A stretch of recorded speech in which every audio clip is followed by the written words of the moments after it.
Hi, Sec. Ano pong nangyari kaya? Zen Hernandez po, ABS-CBN. Can you tell us what happened lang po? Alam mo, before we deplaned, we had a meeting with the ICC.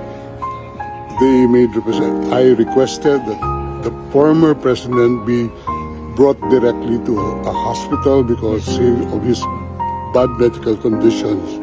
It was almost a 24-hour flight. He just came from Hong Kong, not allowed to visit his home, not even allowed to see a doctor in a hospital before he could be transported here. Now, we made the request for a hospitalization, and they gave the assurance that he will be brought to a hospital. And I asked for the name of the hospital. Up to now, they have not given us the name of the hospital.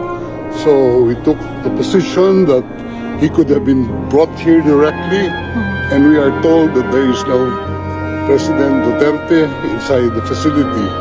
We are at a loss at this time, and lokohan na ito. I think this is part of their grand plan, to kidnap the President, to extract the President from the Philippines,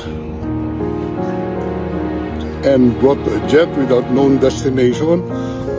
I was even forced to join the plane without any valid visa coming here. Sir, can we expound lang when you said that there is no President Duterte inside? They're telling me that there is no Rodrigo R. Duterte inside this facility. Okay. You requested for a visit today and it was approved, sir, right?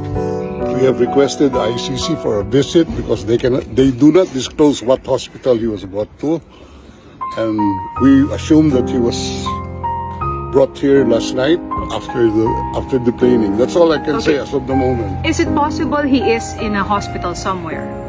I hope he is in a hospital somewhere, but not in this facility. He is allowed, according to ICC regulations, any detainee is allowed to communicate. Has he communicated to any of you? None. Zero, sir. We don't have any opportunity. We don't know where he is right now. He doesn't have any. He doesn't even have his medicines with him. Pero doon siya sa ambulance sumakay? Sinakay siya sa ambulance. Binigay lang namin yung mga records sa kanya. And sabi, he will be well taken care of. Right. And we will be informed immediately of the name of the hospital. But hanggang ngayon, nakakalungkot at ganito ginagawa nila. So, Sec, what's the next step? What are the plans? We are going back to the ICC and ask them where he is right now, because a family member is waiting here to see him. Yes. Well, how is the Vice President? Well, she's waiting. Okay.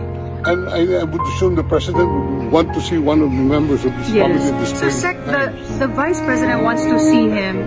Is there a schedule for her visit now? That's what we are arranging, but we're at a loss where he is right now. So, how about you, sir? Alis muna pa ba kayo? Alis ako dito.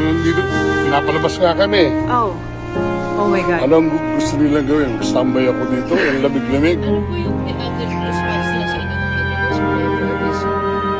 Wala. Ayan. Wala daw, request for a visit dito. Wala daw ano dito. Walang peso by the name of President. Alright. Sir, hindi yan totoo kasi. Mamaya na pa.